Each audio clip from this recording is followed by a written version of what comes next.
আজ স্বামীজি নারদীয় ভক্তিসূত্র হইতে স্থানে স্থানে পাঠ করিয়া ব্যাখ্যা করিতে লাগিলেন। নারদ ভক্তির এই লক্ষণগুলি দিয়েছেন। যখন সমুদয় চিন্তা, সমুদয় বাক্য ও সমুদয় ক্রিয়া তাঁর প্রতি অর্পিত হয় এবং ক্ষণকালের নিমিত্ত তাঁকে বিস্মৃত হলে হৃদয়ে পরম ব্যাকুলতা উপস্থিত হয়, তখনই যথার্থ ভক্তির উদয় হয়েছে বলে বুঝতে হবে। প্রকৃত ভক্তিলাভ হলে যে সব কিছু ত্যাগ হয় বলা হয়েছে, তার তাৎপর্য ভক্তের সমুদয় লৌকিক ও বৈদিক কর্ম ত্যাগ হয়ে যায়। যখন অন্য সব ত্যাগ করে চিত্ত ঈশ্বরের দিকে যায়, তাঁর শরণাগত হয়, তাঁর বিরোধী সমুদয় বিষয়ের প্রতি উদাসীন হয়, তখনই বুঝতে হবে যথার্থ ভক্তিলাভ হয়েছে।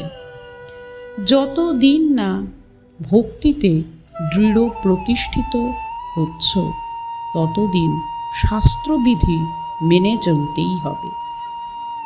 ভক্তি ঈশ্বরের পরম প্রেম স্বরূপ এবং অমৃত স্বরূপ, যা লাভ করে মানুষ সিদ্ধ হয়, অমৃতত্ব লাভ করে ও তৃপ্ত হয়, যা পেলে আর কিছুই পাওয়ার আকাঙ্ক্ষা করে না, কোনো কিছুর জন্য শোক করে না, কারো প্রতি দ্বেষ করে না, অপর কোনো বিষয়ে আনন্দ অনুভব করে না এবং সাংসারিক কোনো বিষয়ই উৎসাহ বোধ করে না, যা জেনে মানুষ মত্ত হয়, স্তব্ধ হয় ও আত্মারাম হয়। যতদিন না তোমার চিত্তের এত দূর দৃঢ়তা হচ্ছে যে শাস্ত্রবিধি প্রতিপালন না করলেও তোমার হৃদয়ে যথার্থ ভক্তিভাব নষ্ট হয় না, ততদিন ওইগুলিকেই মেনে চলো। কিন্তু তারপর তুমি শাস্ত্রের পারে চলে যাও। শাস্ত্রের বিধিনিষেধ মেনে চলাই জীবনের চরম উদ্দেশ্য নয়। আধ্যাত্মিক সত্যের একমাত্র প্রমাণ প্রত্যক্ষ করা।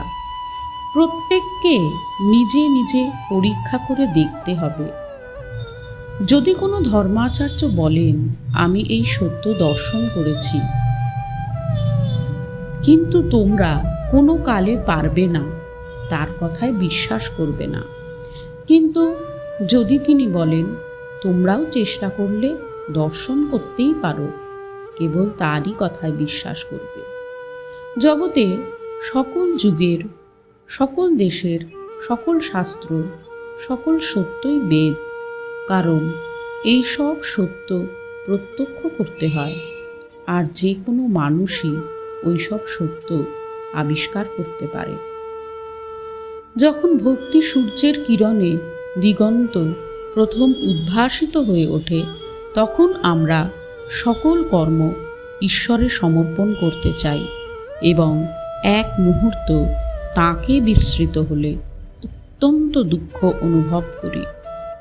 ঈশ্বর ও তার প্রতি তোমার ভক্তি, এই দুয়ের মাঝখানে যেন আর কিছু না বাধা হয়ে দাঁড়ায়।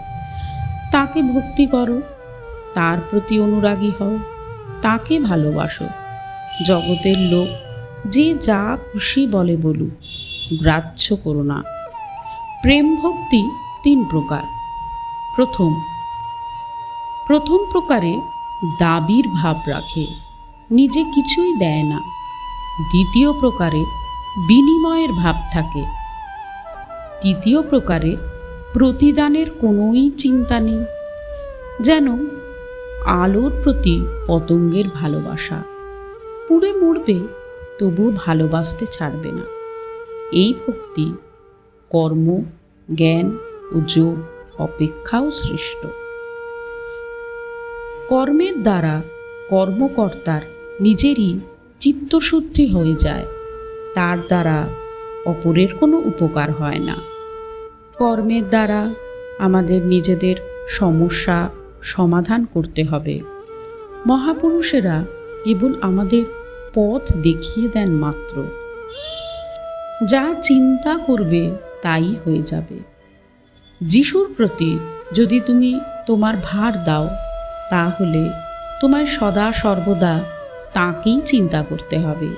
এই চিন্তার ফলে তুমি তদ্ভাবাপন্ন হয়ে যাবে, তুমি তাকে ভালোবাসবে। এইরূপ সদা সর্বদা ভাবনার নামই ভক্তি বা প্রেম। পরাভক্তি ও পরাবিদ্যা একই জিনিস। তবে ঈশ্বর সম্বন্ধে কেবল নানা মত মতান্তরের আলোচনা করলে চলবে না, তাকে ভালোবাসতে হবে এবং সাধন করতে হবে। দিবারাত্র ঈশ্বর চিন্তা করো। যতদূর সম্ভব অন্য সকল বিষয়ের চিন্তা ছেড়ে দাও। সকল কার্যে সকল বস্তুতে তাঁকে দর্শন করো। অপরের সঙ্গে ঈশ্বরের বিষয় আলাপ করো। এতে আমাদের সাধন পথে খুব সাহায্য লাভ হয়। ভগবানের অথবা তার যোগ্যতম সন্তান যেসব মহাপুরুষ, তাদের কৃপা লাভ করো। এই দুটি হচ্ছে ভগবান লাভের প্রধান উপায়। এই সকল মহাপুরুষদের সঙ্গলাভ হওয়া বড়ই কঠিন। 5 মিনিট কাল তাঁদের সঙ্গলাভ করলে সারাটা জীবন বদলে যায়। আর যদি সত্য সত্যই প্রাণে প্রাণে এই মহাপুরুষদের সঙ্গ চাও, তবে তোমারও কোনো না কোনো মহাপুরুষের সঙ্গলাভ হবেই হবে। এই ভক্তেরা যেখানেই থাকেন সেই স্থানে তীর্থস্বরূপ হয়ে যায়। তারা যা বলেন তাই শাস্ত্রস্বরূপ। তারা যে কোনো কার্য করেন তাই সৎকর্ম। এমনি তাদের মাহাত্ম্য। তারা যে স্থানে বাস করেছেন সেই স্থান তাদের দেহ নিঃসৃত পবিত্র শক্তির স্পন্দনে পূর্ণ হয়ে যায়। যারা সেখানে যায় তারাই এই স্পন্দন অনুভব করে থাকে। তাতে তাদেরও ভিতরে পবিত্র ভাবের সঞ্চার হতে থাকে। এইরূপ ভক্তগণের ভিতর জাতি, বিদ্যা, রূপ, কুল, ধন প্রভৃতির কোনো ভেদ নেই, যেহেতু তারা তাঁরই।